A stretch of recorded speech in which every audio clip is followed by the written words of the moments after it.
wouldn't it be best to just go double foul? Yes. My basketball IQ is telling me that if this offensive player is pushing off, the defender did something. So for me, I would go double foul if I saw the tail end of this play. Exactly. The offensive player does not have a reason to push off at all. She's just running up the court. So your basketball IQ will tell you she's reacting to something that's happened to her. Great points. I mean, absolutely great points. So now we missed that. We have no idea what's happening now.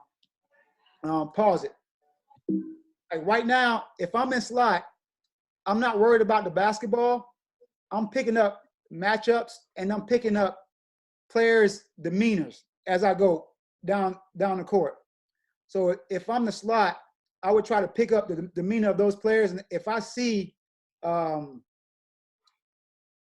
player just like beeline towards another player or ball their fist up, you know, those are tells for me. When I say a tells or signs that something happened and that player is getting ready to retaliate. So I try to get to that play or those players really quick before that happens. So if White right now, if I see her getting ready to take off towards green, or if her fist are balled up, I'm gonna hit my whistle because I see her fist balled up, and I'm gonna go directly toward the one with the fist balled up. So right now she doesn't do that. Here, pause it. Slot has 6 players on his side. Right now, the trail should not be looking at the slot, should be looking at the players engaging at the top of the key. And the lead, as the lead rotates, the lead should be looking up through, ready to rotate to that side, picking up the new matchups. So really, the player at the top of the key, lead and trail should have some kind of focus there. So now White retaliates. That to me is more than an offensive foul. That would be a flagrant one, or if you have intentional or something like that, 2 shots in the ball. But here you can see the lead head was there. The trail head is there, but for some reason they don't have a whistle. I'm not sure why. Because Eric, sometimes with high school officials and, you know, small college officials, from what we have found is that, and I know this is an extreme, but they feel like, well, we may have missed something on this side. We're just going to let this go as well. And that, I mean, obviously that's a bad philosophy, but that's the mentality sometimes. I mean, that's what we've seen. Well, if you still stick with your foundation, meaning that we call fouls on, we blow our whistle on obvious plays, we shouldn't worry, like you won't have that luxury of going, well, we missed that one, we're gonna miss this one. Like that eliminates that. This is an obvious foul. So that means that demands a whistle no matter what happens prior to. And if you go with that philosophy, we missed that, then we're gonna miss this one, that's going to be a domino effect and continue, because when are you going to stop at some point? Because say we missed this play here. Now we go down, we're going to no call the next play because we missed the 2 plays. Then we're going to come back down and we're going to do the same thing again and no call that. So that no calling because we missed plays will never end. So nip it in the bud right away. Yeah, this is Kenny. Martin, I would disagree with that. I don't think referee, and I think Eric makes a good point, our foundation says that's a big foul. And I don't think that we're going to pass on that because we passed on another. I just don't think they saw that one. And even if I see the tail end and I see a player on the floor right now, if I'm the lead, I see a player on the floor, I'm watching her reactions. How she gets up, if she's hurt, like I'm there because the ball is away. There's no other matchups. The sliding trail has the ball right now. No other matchups are engaged at all. So my attention is on the player on the floor because I want to know if she's hurt, if she's pissed off, if she's going to get up and retaliate.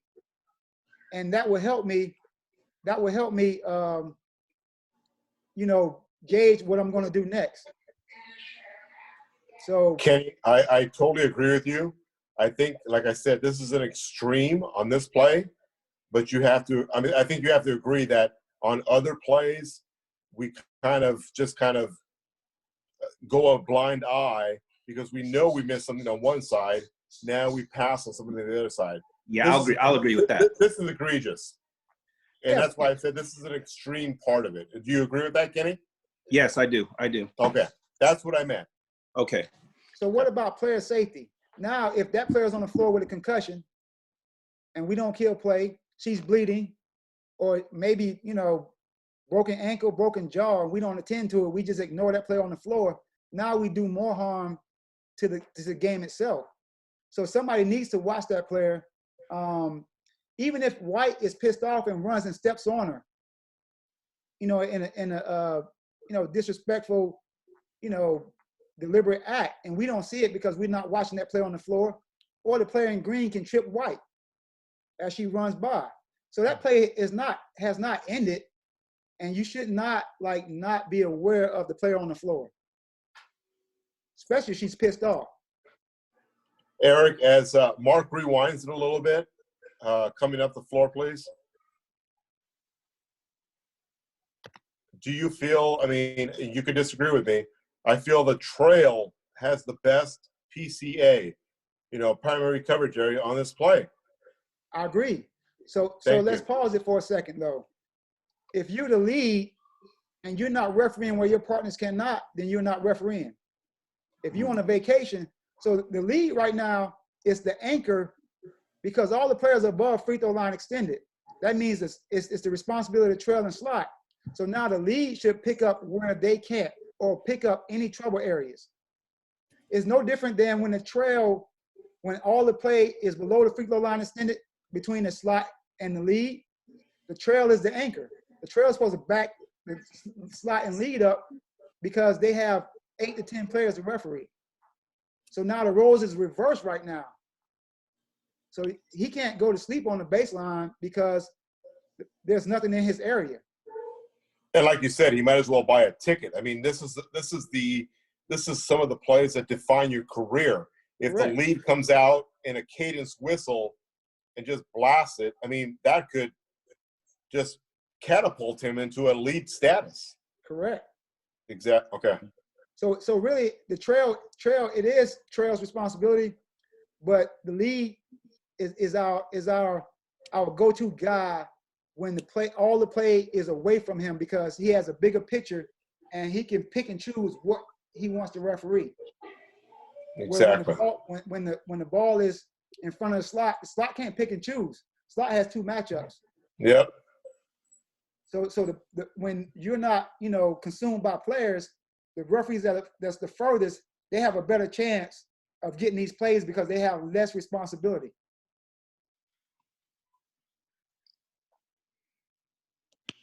Okay, Mark. Eric, can you see the comments up here on the left? I got them. Okay. How would you sequence your eyes and slot and the transition? We did go over that in. What happens is when you're in transition and slot, you should always referee the middle pack, but you always find the engaged matchups, and you always look for me, like I will have to send these plays to you, but there's plays where I see guys running down the court with their fist balled up because we probably missed something on the rebound, and I stay with them and I get in there before something happens. So I'm always looking for things that can disrupt the game outside of normal basketball in a slot. Even in trail, running from trail to lead, when I'm looking back, I'm trying to find what can hurt me right now. And that's how I transition my eyes. How do you adjust to a play when you realize that you beat? Like I said, I think a big key is that the slot has to be engaged in that red zone area. You guys don't have the volleyball court, but it's clear right here, you know, especially in transition, all that cheap shot stuff, all of this stuff. I mean, this is, like I said, this is an egregious play, but that's where the slot needs to keep his head in. See, to create a high level of focus, you must put in, I call them tools. So every position, there's a checklist I go through that ensures that I stay focused. So on a rebound, when the rebound happens, I find my partners. And that tells me where I need to go. And then that tells me my responsibility. So if I'm in slot, I tell myself to hold until the ball reaches free throw line extended. And then I tell myself to stay ahead of the ball and pick up the next wave. So every time I do something, there's a reason why I do it, because I have a checklist that I've built up in every position that keeps me engaged into the game, and it doesn't allow me to be relaxed at all. And you know what, Eric? That's a very good point. And Mark, this needs to go in your toolbox. I think high school officials need to develop a checklist. I don't think very many do, and especially in small college, in high school. Develop a checklist from every position, like he said. I mean, that's a very good point. And you can't assume, even from the players to the table to the coaches, you can't assume that the game is going to happen the way it's supposed to be. If it was going to happen the way it's supposed to be, then they wouldn't need us. So we are always there for any time they get outside of that, out of bounds of how the game should happen, to get them back in bounds. So same way, when I call a foul, or if my partner calls a foul, just a common foul, non-shooting. I go clock. I make sure they put it up, the penalty on the board, so we go from 1 to 2, like that, because sometimes they forget they're talking or writing something down. So I back the table up that the foul should go up on the board. So I know it's the second foul. I know it's the third foul. I know it's the fourth foul. And I know when the penalty before the table knows. So that's my checklist.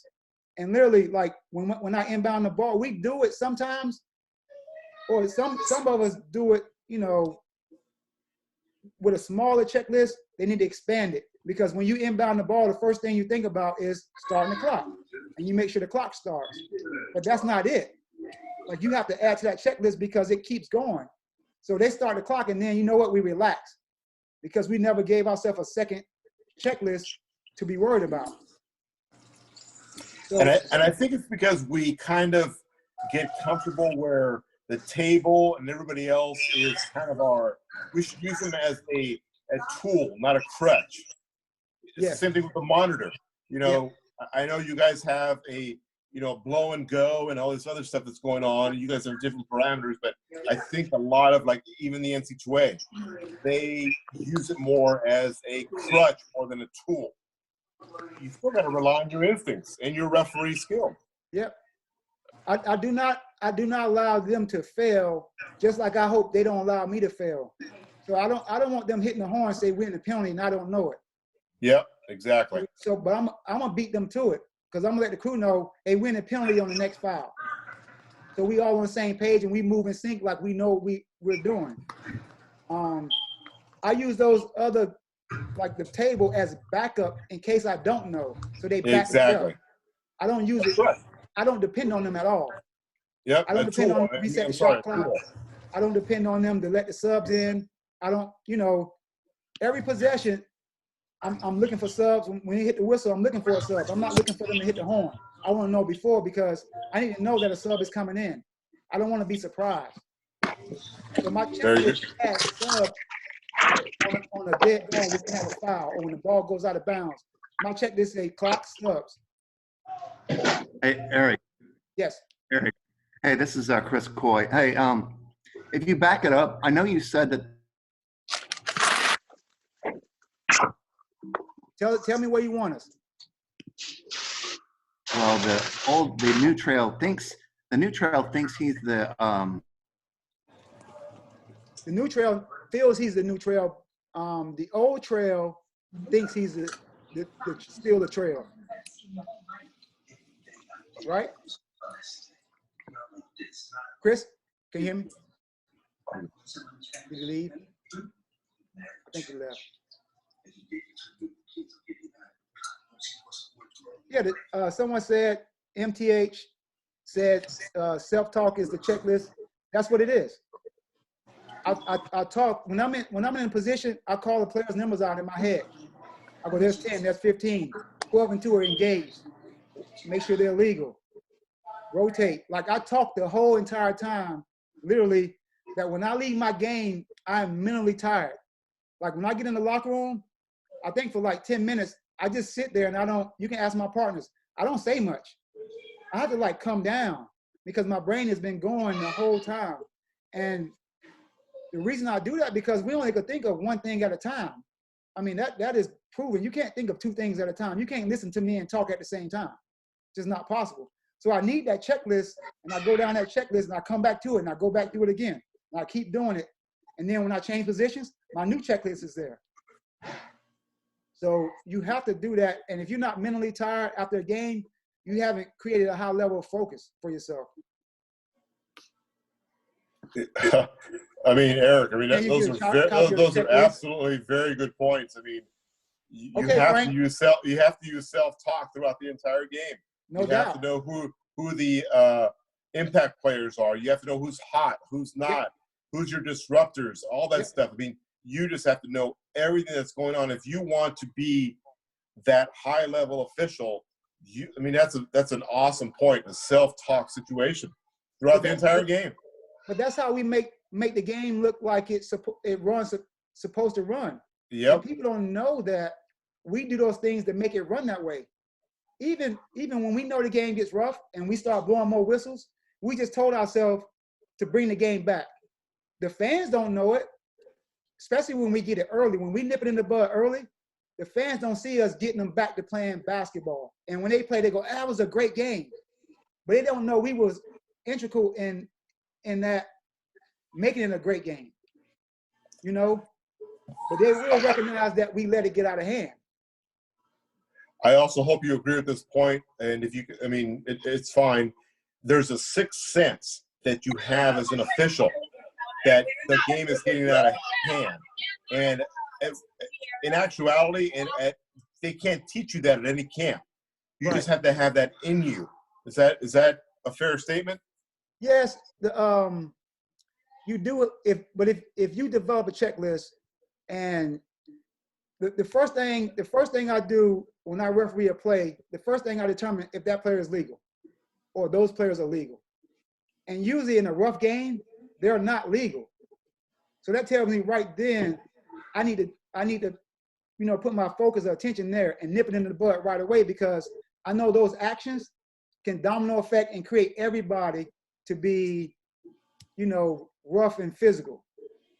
So if you can determine right away if something's not legal and address it, it's better for your game than like we let these two plays go.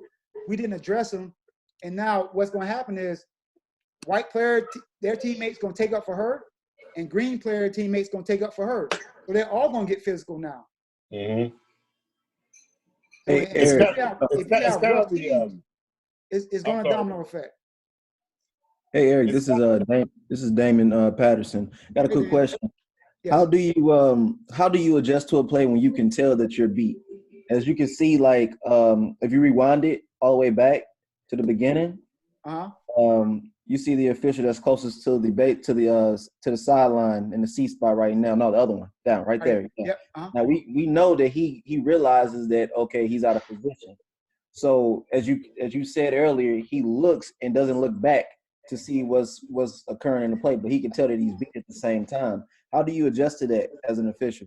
Well, let's talk about being beat when there's a transition and you're the referee and you have to referee that play. Okay. If I'm going down and there's a fast break and I'm going from trail to lead and the player's ahead of me, I find a comfortable spot and I referee from that spot, because we don't do well on the move as referees. And also, if we're moving, the players are moving at the same speed, we're always going to stay stacked. Okay. So if I stop, that player's going to move past me and I'm going to have an open look at that play. So I referee that play until it dissolves, and then I get to my original position. So basically you just wanted to let it develop a little bit? Yeah, I find a comfortable spot to sit in, and then I referee that play. Like I would stop, if I'm going to trail the lead, usually I will stop below free throw line, extended between the baseline and the free throw line, somewhere in there. Okay. I would stop and referee the play to the basket. And then I would get to the baseline after that play has dissolved. All right, cool. Thank you. Because what happened on the move, our eyes are going like this on the move. That's why you see an umpire he get over the bag and he get down and he stop. That's clear vision there. His eyes aren't jumping, and he can focus on everything he needs to focus on to get the play right. So we use that same concept. It's a lot more difficult to make a call on the run than it is in a front court status, because your eyes are always moving, like Eric said, and you know it's tough. You know, bottom line. Yep. Good question, Damon. I want to add to that. This is Bryce. Can you guys hear me? Hey, Bryce. Yep. Like you said, Eric,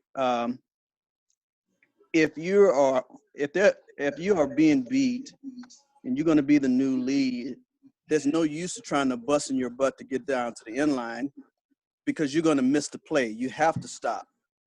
You know why you're going to miss the play? Yeah. Because your mind is thinking about getting to the baseline. It's not thinking about the play. That's correct. So we can't think of two things at one time. So you have to stop and get your mind focused on what needs your attention. Absolutely correct. Rick, I just wanted to try to give that a little bit of information to add to what you said to Damon's question, because a lot of times people try to run to try to make it.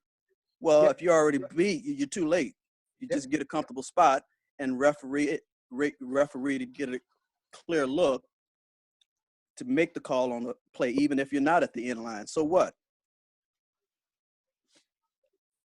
I mean, if he stops and referees that play, he will have all the information he needs to make any kind of decision: out of bounds, foul, no call. Absolutely. Yep. Thank you. We'll get to the next play, Eric. Yep. Any more questions before we leave? Hold on. Chris came back. His internet dropped. Chris, you still want to ask your question? Is he here, Chris? Let me see. I think he's got boost. Okay. I'm good, Eric. All right, cool. Oh, that's messed up. Let's roll. Hey, I have a question real quick. This is Josh. I have one question. Oh, hey, Josh, go ahead. I just want to clarify. So you're saying if you're beat on a play, you shouldn't try to race all the way to the end line to get the play. You should just get in a comfortable spot to where you can see a play? Yep. Okay. You will make a better decision. Because I again, do that. I do that sometimes. Like if you watch my hands, if I'm running even with the players, if I stay like that, I'm gonna stay stacked the whole way through. So you can't see anything. If I stop and they move, that opens up for me. So technically I'll be a slot right now on the drive to the basket. Okay. Right. You want the play to open up to you. You don't want to stay stacked. Yeah, I got you. Next play.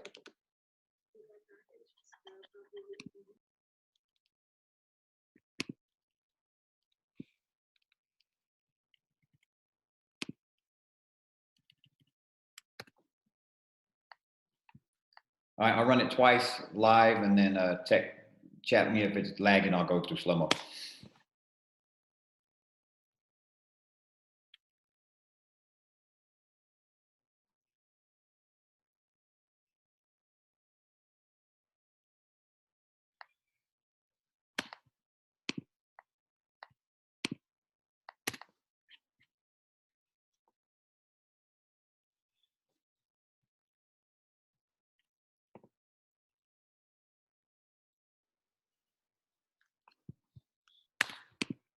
See if it's lagging. Yep, lagging a little bit. That one lagged. But it's the one with the bad internet, Eric. So I think we're good. Okay. Yeah. So I think we're fine. Okay. Whatever, Mark. Yeah. All right. Let me know when to start stuff, Eric. Okay, let's just run the whole play so they can see the sequence, and then we can talk about them. So right there, we have a no call. Yep. That's it right there. That's the end of it. And then on a similar play on the other end, we have a call. So let's talk about sequencing plays. Let's first talk about why we missed this play. So pause it right there. No, go back right before the contact. Maybe like 1 or 2 dribbles outside.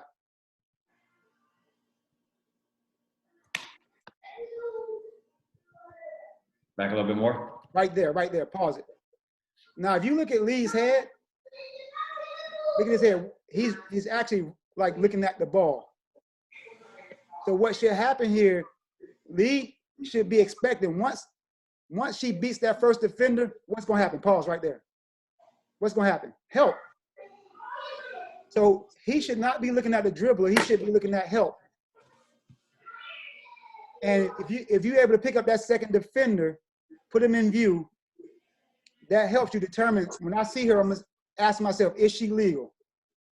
And by the time that offensive player gets there, let it play. You can see right now she's beat. She's still beat.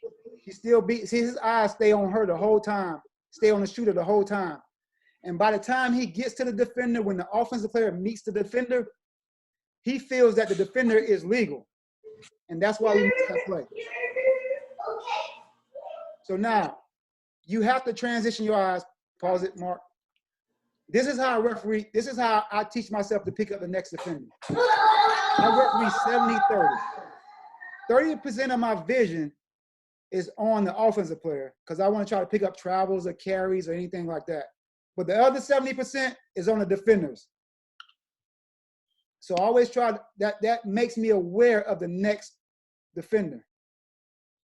If I have the offensive player and I find I have 100% on the offensive player, I tell myself 70-30 and put my 70% of my vision on the defender. So I use 70-30 all the time. I don't know if many of you know Al Batista, but he talks about it a whole lot. So if he'd have picked up that defender, he probably would have called a block. Now we go to the other end.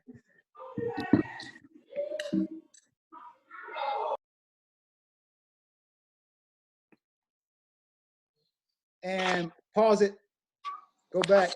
This is a play where the lead is beat. Lead did not hustle to the baseline. And look at his position. And this is what I'm talking about right now. He's running with the players. So can he tell if that number 10 is legal or not? He cannot tell. He's stacked. But the trail has a good look at it there and sees the illegal movement where he didn't pick up the illegal movement of the defender prior to and correctly calls a foul. But the problem now that we called the first play and then we call this play that are similar plays with actually the offensive player here doesn't fall, but previously the offensive player fell on the other end. So now our credibility is shot. And we call this, and we're gonna add this, the team in white is the home team. Now, like, team in red gonna say, that's the voodoo stuff they start talking about. We don't get calls on the road. We don't do this. We don't do it intentionally, but we need to recognize that. So you have to understand, I don't want you to miss this play, but you have to know, like, to prevent the first play, prevent missing the first play, mechanically, you have to be sound on how you process plays and how you pick up the defender. Any questions? See some coming in. No questions. I mean, I totally agree with that concept, especially in this two-man mechanics. Something that you all alerted to earlier is, and I believe this thoroughly, that similar styles of whistles or plays deserves either similar styles of whistles or no whistles, so that our credibility is not shot. Because this definitely was a foul on the other end, and we come down on this end, and we out of position, and we call a foul. So it's grabbing and having a feel for what we are calling and what we're not calling, but yet and still calling obvious plays. So it's two-man mechanics. Let's go back to the very first play, Mark. Again, very first play. Right now, Lee has primary, go back out. So say Lee is on ball like he is. He's wide enough. The problem is his shoulders are turned more toward that way, which gives him tunnel vision. If he turns his shoulder, his peripheral opens up. Now, the trail should be closed down, maybe on the floor, 28-foot line, somewhere in there. He should be picking up all help defenders because he has no other responsibilities, and there's really no other engaged matchups. So what happens is if the lead misses this play, Trail can back him up and be his anchor and have a whistle on that play. So just because Trail is over there doesn't relieve him of any responsibilities. So pause it. Right now, Trail is on a one-on-one matchup, right? On ball. So that lead is. So Trail should have the post players right there next to the ball. That's correct. Right? Right there. Yes. If these players on his side are not engaged, he needs to go somewhere where they are engaged and right there.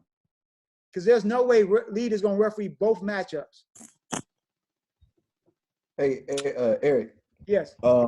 So what if you run into a situation where you and your partners discuss like, okay, these are two physical teams, like we're gonna let them play a little bit, and going out on the court, that's your mindset, letting them play, and then you see something like that. Well, was that can you guys still hear me?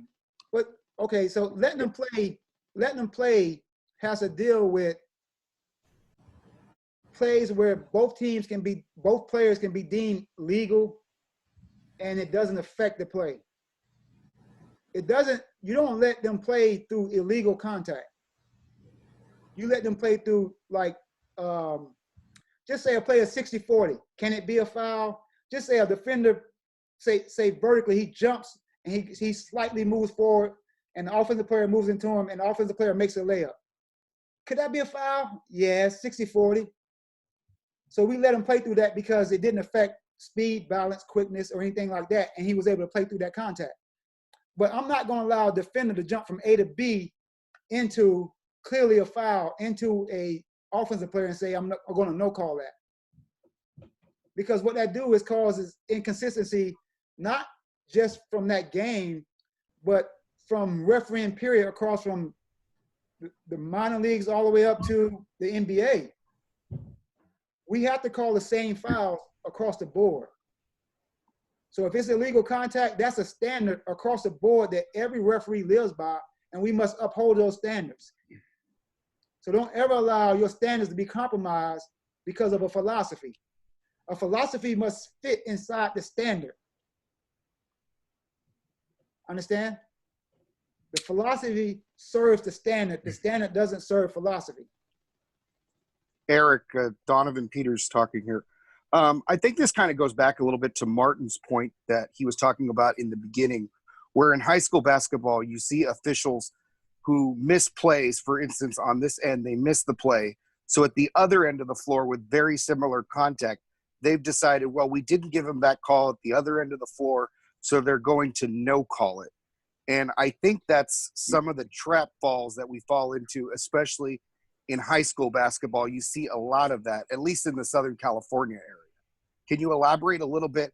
I know he missed that call. Does that mean he should not pass on the one down at the other end of the floor? No, you should not pass on it.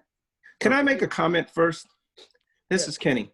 Yep. Can we say less experienced officials rather than high school officials? Because I think it's not a fair comment. Fair. That's fair, Kenny. That's fair. That's very fair. Let me change that verbiage to lesser officials. Eric? Less experienced officials. Hello. Can anybody hear me? Can you hear me? Yes. This is Bradley Ward. Eric, first of all, this is a two-man crew, correct? Yes. Okay. And you made a comment, Eric, that if this lead, which didn't make the call, that the trail could come in and make that blocking call. I would just say that there would be a number of officials in our San Antonio chapter that would be not very happy if I was the lead and I made a call. If I was the trail and I came in and made a call with the lead standing where he is on a blocking call on that side of the court. Okay. Have you ever played basketball? Oh, yeah. So when you were beat and you had a shot blocker at the basket and he didn't come over and help and block the shot, were you pissed that he didn't help? No. Or were you happy that he did help? Well, I'm not speaking about myself. I'm just saying But my point is, we are a team. We're not individuals on the floor. And here, well, the league gets tunnel vision, and he never picks up the secondary defender, and we miss a play. Now, why would I be mad at my partner for helping out on a play that we need to get, versus him not helping me out, and I miss the play, and now I have to tee the coach up or a player? Or if you look at the score right now, we miss a play for the team that's down 14 points. And then we go call a foul for the team that's up 14 points. Are we burying the red team? I'm not, Eric, I'm not disagreeing with you. I probably would be somebody that might come in and make that call. But the problem is that the argument might be is that your partner is, you're hanging your partner out to dry when he's standing 5 feet away from the play and you're 25 feet away from the play. Yeah, see, well, I've never been taught that. And my points I was giving to you are not for you to take back to that person or that group, to let them know like we're a team, and it should be taught as such, because angles change, our focus. So I give you an example. I'm on the floor. We got new referees, first-year referees, and the house is coming down on that first-year referee. Okay. And what happens is they close up. Like their primary was this big, and now that everybody's coming at them, it's like this, and they're afraid to blow the whistle because they've been coming at them every play. Am I not going, as a crew chief, go and keep the game in order, or allow it to be disrupted because he's not blowing his whistle? Gotcha. Like, I'm going to keep the game in order, but I'm going to try to get him out the tank. So this is no different. This referee right now on this particular play is in the tank because he don't pick up that play. So we have to stress to groups that have that mentality that we are a team. And now he didn't call a foul on the primary defender. He called a foul on the secondary defender where the lead did not pick up. And that's all that was. It wasn't, I'm helping you. It's not like I'm coming in front of you, Bradley, calling a hand check. Gotcha. Like the person came over to help. And if, just say that defender, even if the defender came from trail side, the lead would not be able to pick that play up because he shows tunnel vision that he's not going to pick up any new help defenders at all. Good. So he needs help. So okay. It's hard for me to believe that there's groups out there that don't want help on a play, or they misconstruing from being called on primary versus help defenders. You need help on help defenders most of the time. Good, thank you. I think in a two-person game, and it's just so difficult in today's game, regardless, women's, men's, whatever it is, it's just difficult to pick those up. But if you allow the lead to have a chance to call it, and he doesn't, and you come in and get it on an obvious play, it's a good call. And after you look at it on video, which obviously almost every game, regardless of what level you're working, is online, you're going to have to say thank you, regardless. And if you're dealing with a three-person game, it's a lot easier. You just got to know what your PCA is, your primary coverage area.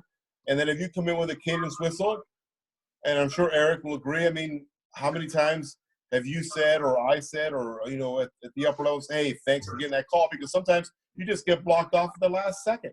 You get stacked at the last second, and someone gets it, and you're good to go. And the main point that I'm trying to make is that like he said, you got 5 players with a common goal, either to protect the basket or score a basket. You have 3 players that are just trying to get plays right. Right. And if you don't pass the ball and, at the player level, or make the right cut, or whatever the case may be, the play gets screwed up. If you're not in the right coverage area and so on and so forth, our plays get screwed up. Is that fair, Eric? Yes. We should stress more teamwork now than, especially like you say, referees are getting exposed from NBA level to all the way down to even AAU games are being filmed and they're being put on YouTube. And people are going, parents and coaches are going like, look at this play. You know, we got cheated. We got this and that. That should make us more aware that we need to be more of a team than the individual referee. I don't get paid by the calls that I make. I don't get deducted from the calls I miss, maybe sometimes. They get pissed off with me. But if we all get plays like together as a group, nobody's talking about a play that a referee missed. They say the game was called fairly and they got a fair chance. They walk off the court, they all wave, and we go about our business. Eric, can I add to that or have a question for you? Yep. To Brad's point, this is a big issue, especially in our chapter, and I'm sure it's all over the country. Do you mind touching on when is a good time to extend out of your primary? And that may answer a lot of questions people may have on even this play, another play similar. Yeah, I mean, like we have standards, and the standards are obvious calls. And that is an obvious call that affects that player's balance. It causes us to miss a shot. And it's just a foul that anybody would call any time of the game. That's not a play that we would pass on. She's late to the spot and she trips up the shooter. So those type of plays, especially with secondary defenders, help should be on the way. Primary defenders, if that was one-on-one matchup and that lead chose to pass on it, then I probably wouldn't come in because they're looking at the play. Being a crew chief in the NBA, I do come out of my primary sometimes on plays that I feel will help the game. And if I'm the crew chief on that game right there, I will come out my primary and get that play. But I also hope that my partners would do the same thing for me. It's just not a one-way street for me. So if I'm in the league and I miss that play, I'm hoping Mark or Martin come get that play. And then I'm gonna say thank you guys because I did not focus on the secondary defender. I appreciate it. So obvious plays, we should all have a whistle on obvious plays. That's just a standard across the board that you go to any camp at any level that we all live and die by. It can't be a marginal play because you think it's a hand check or you think it was a little bit of contact. You don't come out of the primary on those plays. Obvious plays. And you have to understand what obvious versus marginal or incidental. I'm not sure your terminology. Yeah, incidental's good, yeah. Okay. I hope that answered the question. But remember, standard is what every referees by. It's no different if a player point his finger at you and say, you fucking suck. We all know that's technical foul. How many of us would not call that as a technical foul? That's a standard, no matter where you go, right? Absolutely. So if we don't allow those standards to be compromised at any point in the game.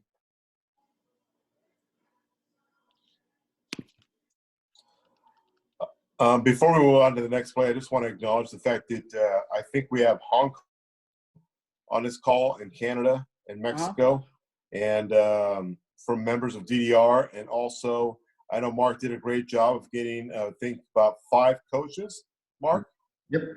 That are on here, and I think that's a great movement because they need to understand what we see, and we also need to understand what they see and what they teach and so on and so forth, so we can come to a common agreement on these types of plays. So Mark, great job on the coaches, and welcome to the other countries that are on this call. Thanks for having me, guys. Can I make a comment?